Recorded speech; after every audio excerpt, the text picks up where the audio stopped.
สวัสดีค่ะพ่อแม่พี่น้องสวัสดีFCทุกท่านเนาะค่ะกลับมาพบมาพอกับเจตาพารวยคือเก่าค่ะในทางช่อง YouTube คลิปนี้เจตาก็จะว่างแนวทางของลาวพัฒนาค่ะจะเป็นของมือนี้เนาะพี่น้องวันศุกร์ค่ะวันศุกร์ที่24ลาวพัฒนาออก20:30ค่ะ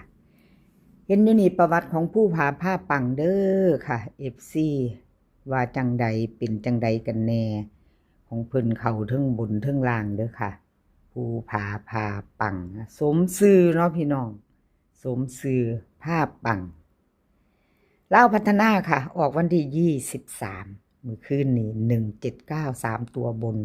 21ล่างของเพิ่นเข้าไปวิ่งลูดกอดข้อกันมาค่ะ12ล่าง21เนาะแต่เป็นตัวเน้นตัวเจาะเนาะเพิ่นเน้นเพิ่นเจาะทั้ง4หางเนาะพี่น้องผู้ผา79แบบบ่ต้องกลับ79บนค่ะ79บน21ล่าง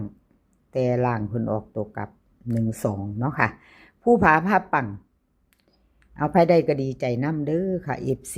ผู้เขามารับชมรับฟังมาติดตามในช่องของเจตาพารวยเนาะค่ะ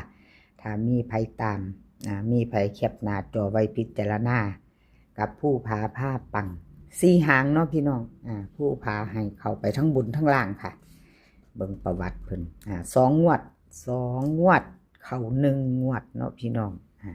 เข้ามาปังทั้งบนทั้งล่างลุดงวดหนึ่งค่ะขอโทษขออภัยถ้างวดได้ลุดไปมาตามต่อไผยังบ่ท่านใดท่านมันตามต่อมือแรงค่ะผู้พาปังลาวพัฒนาวิ่งลูดค่ะเพิ่นให้มา4กับ5 2ตัว4หางค่ะ4 5 4 8 4 2 4 4 3ตัวค่ะ4 5 4 2 4 4วิ่งลูดเด่นทอกันค่ะ2หาง4หาง2หางที่เพิ่นเน้นค่ะ2ตัวเน้น2หาง4 5กับ4 4เด้อค่ะ1หาง3ตัว4 5 4ค่ะผู้พาผ้าปังลาวพัฒนามื้อแรง20:30เป็นวันศุกร์วันที่24เนาะค่ะ24 20:30ไผจะตามต่อแคปหน้าจอค่ะไปกับผู้พาผ้าปังกับขอบคุญขอบคุณผู้พาผ้าปังหลายๆค่ะที่ให้แนวทางมาวางทางช่องของเจตาเนาะกราบขอบพระคุณเป็นอย่างสูงค่ะคลิปนี้จะมีอยู่6เซียนดังเด้อค่ะพี่น้องจะมีผู้พาผ้าปังบ่าวไทยบ้านเต้วน้อยเลขล็อกกิกเซียนซุ่มเซียนหนุ่มค่ะ6เซียนดังเจตาอ่านซื้อไปแล้วมีผู้ใดอยู่ในใจมักของผู้ใดตามของผู้ใดยังบ่ท่านตามชิดจะตามค่ะเข้ามาพิจารณาแนวทางใหม่เนาะพี่น้องรับชมรับฟังไปพร้อมๆกันกับเจตาเนาะค่ะมาไปโตค่ะเป็นของใครเลขทุกตัวเอามาวางเพื่อเป็นแนวทางโปรดใช้วิจารณญาณในการรับชมเป็นอย่างสูงค่ะรับชมรับฟังเป็นเพียงแนวทางเด้อค่ะพี่น้องบ่าวไทยบ้านค่ะบ่าวไทยบ้านลาวพัฒนาวันที่23เขาไปเพิ่นไปวิ่งลูดเนาะพี่น้องเขาวิ่งลาวออก179ค่ะ3ตัวบน21ล่างของบ่าวไทยบ้านเขาไปวิ่ง2ตัวมา1ตัวเนาะค่ะแล้วเพิ่นก็เลขเด่นของเพิ่นเขา1กับ2อยู่เด้อค่ะบ่าวไทยบ้านFC บ่าวไทยบ้านว่าจังใดมีไผใดไผมานำเพิ่นบ่จับคู่เพิ่นบ่เข้าเนาะพี่น้องขอโทษขออภัยแทนบ่าวไทยบ้านเนาะค่ะขออภัยแทนเพิ่นก็บ่เป็นหยังให้กำลังแรงใจกันคือเก่าค่ะของเพิ่นก็ถือว่าเดินอยู่วิ่งลูดเพิ่นก็เข้าอยู่เนาะพี่น้องวิ่งลูดเข้าอยู่ค่ะ2 งวดค่ะประวัติเจตาให้เบิ่งของบ่าวไทยบ้านยังบ่ทันใดท่านหมานท่านตามกะมาพิจารณาแนวทางใหม่ค่ะเป็นของวันที่24มื้อแรงเนาะของบ่าวไทยบ้านค่ะมาตามกันใหม่บ่าวไทยบ้านลาวพัฒนาเพิ่นให้มาค่ะวิ่งลูด4กับ9 2ตัว3หางค่ะ6หาง3ตัว6หาง4 6 4 7 4 8 9 6 9 7 9 8ค่ะ6หางเปิ้น44กับ99ค่ะ เด่นเลขเด่นเพิ่นมี5ตัวพี่น้อง2 3 4 5 6 2 3 4 5 6พิจารณาค่ะเด่น4กับ9ทอกันค่ะวงกลม6หาง2ตัวเพิ่นเน้นแค่2หางเด้อค่ะบ่าวไทยบ้าน47กับ48ค่ะของบ่าวไทยบ้านใครจะตามต่อกับแคปหน้าจอค่ะแคปหน้าจอแล้วก็จับตามองเลขเด่นเพิ่นครับพี่น้องที่ผ่านมาเพิ่นก็เข้าไปอยู่เลขเด่นแล้วก็วิ่งลูดเนาะจับคู่อะไรก็ไม่แน่นอนเนาะพี่น้องเกิดขึ้นได้เมื่อค่ะสำหรับแนวทางพิจารณาเอาชอบก็จัดขัดก็ผ่านเนาะค่ะชอบก็แคปหน้าจอไว้ค่ะกับบ่าวไทยบ้านกับขอบคุณขอบคุณบ่าวไทยบ้านหลายๆเด้อค่ะที่ให้แนวทางมาวางทางช่องของเจตากับขอบพระคุณเป็นอย่างสูงค่ะเอาไปโตค่ะไปโตเป็นของใครแต้วน้อยค่ะของแต้วน้อยแต้วน้อยเข้าไปวิ่งตัวหนึ่งเนาะพี่น้องเล่าพัฒนาวันที่23ออก179ค่ะ3ตัวบน21ล่างเพิ่นเข้าไป7ตัวหนึ่งค่ะวิ่งลูด2ตัวมา1ตัวโอ้เสียดายเนาะพี่น้องอยู่คนละมอง7 7121บ่มีเนาะเก่าบ่มาเนาะพี่น้อง1มี2บ่มาเนาะขอโทษขออภัยแทนเต้าน้อยค่ะมาวิ่งตัวเดียว2ตัวมา1ตัวของเพิ่นก็ถือว่าเดินดีเด้อค่ะเต้าน้อยวิ่งลูดเพิ่นเข้าตลอดอยู่ค่ะน้อยงวดที่จะหลุดสายวิ่งสายลูดพิจารณาของเต้าน้อยเลยค่ะสายวิ่งสายลูดของเพิ่นก็ถือว่าเดินดีอยู่ค่ะวิ่งลูดของเต้าน้อยเล่าพัฒนามือแรงค่ะ24เพิ่นให้มาวิ่งลูด5 8แล้วก็2 8กับ5กับ2เนาะ3ตัว4หางค่ะ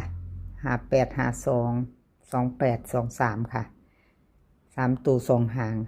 5 8 2 5 3 2ค่ะ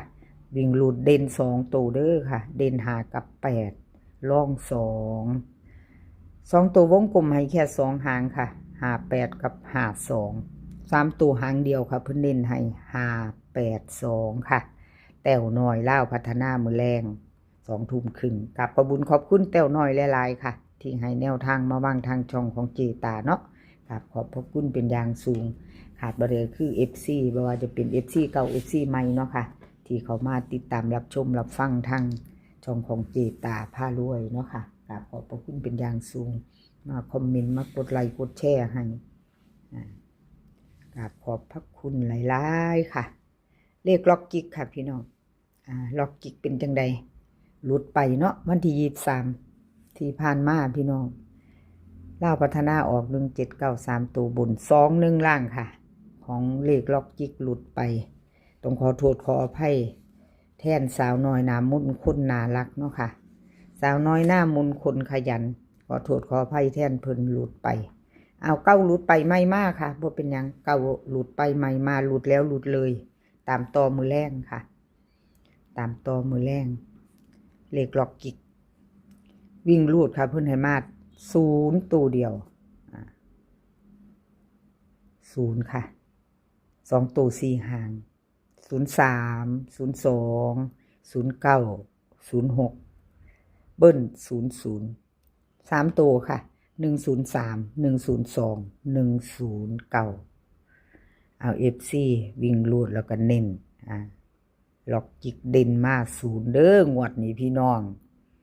0และ0แล้วก็แอน0เด้อค่ะสาวน้อยหน้ามนต์คนขยัน0และ0แอน0จับตามองค่ะเลขล็อกจิก FC ของเพิ่นล้นหลามFC ใหม่ที่เขามาถ้าชอบกระจัดเนาะพี่น้องคัดกระพานไผเขามาเห็นคลิปนี้ยังบ่ทันกดติดตามเนาะค่ะชอบแนวทางเดียวกันชอบคลิปแล้วก็ทางช่องของเจตาค่ะกดติดตามแล้วอย่าลืมกดกระดิ่งแจ้งเตือนเด้อค่ะจะได้บ่พลาดคลิปใหม่ๆของเจตาเนาะเจตาลงไปปุ๊บจะได้เห็นปั๊บค่ะอย่าลืมกระดิ่งแจ้งเตือน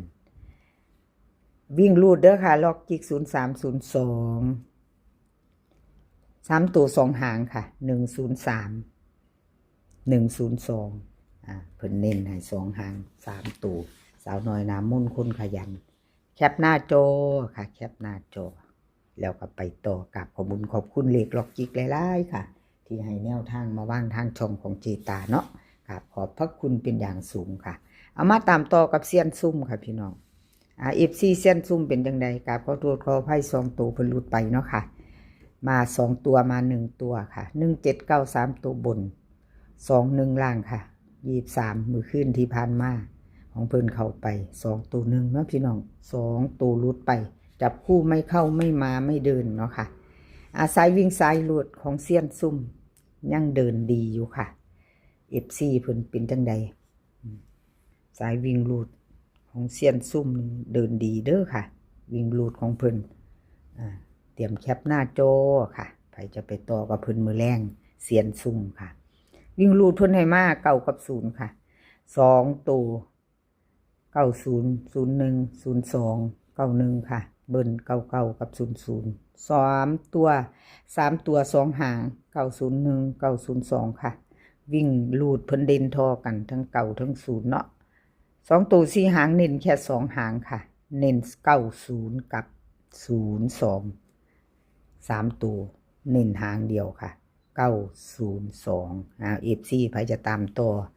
กับเซียนซุ่มแคปหน้าจอค่ะแคปหน้าจอวัยรุ่นมือแรงค่ะพี่น้องมือใหม่ไปใหม่สุดสัปดาห์วันศุกร์อีก2มือ3มือจังเจอกันเนาะพี่น้องแก่มือแรงไผบ่ทันได้แก่2 ทุ่มครึ่งกับเซียนซุ่มเนาะค่ะกราบขอบคุณหลายๆค่ะเซียนซุ่มที่ให้แนวทางมาวางทางช่องของเจตาเนาะค่ะกราบขอบพระคุณเป็นอย่างสูงเอามาต่อสุดท้ายสุดเซียนหนุ่มรูปรอมาแล้วค่ะเซียนหนุ่ม FC กราบขอโทษขออภัยของเพิ่นหลุดไปเนาะพี่น้องวันที่23ที่ผ่านมาค่ะ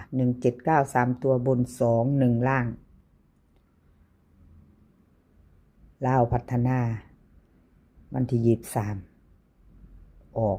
179เนาะ21ของเซียนหนุ่มหลุดไปค่ะวิ่งหลุด2ตัว3ตัวไม่เดินไม่เข้าเจตาให้กำลังใจเด้อค่ะวันที่22เพิ่นก็เข้าไปหา7ตรงบนเนาะค่ะตัวนินตัวเจาะเพิ่นพร้อมเจตาให้เบิ่งประวัติ2งวดค่ะเซียนหนุ่ม2งวดเพิ่นเข้างวด1ค่ะพี่น้องหลุดงวด1เข้างวด1เอาเป็นจังใดไผจะพิจารณากับเซียนหนุ่มกะมาเบิ่งน้ำกันพี่น้องแนวทางใหม่ของเพิ่นเนาะค่ะเบิ่งไปน้ำกันพร้อมกันพิจารณาเอาชอบก็จัดขัดก็ผ่าน2งวดเข้างวด1ค่ะเซียนหนุ่มเอาวิ่งรูดมื้อนี้เพิ่นให้มาค่ะ1กับ2ตัว4หางค่ะ13 14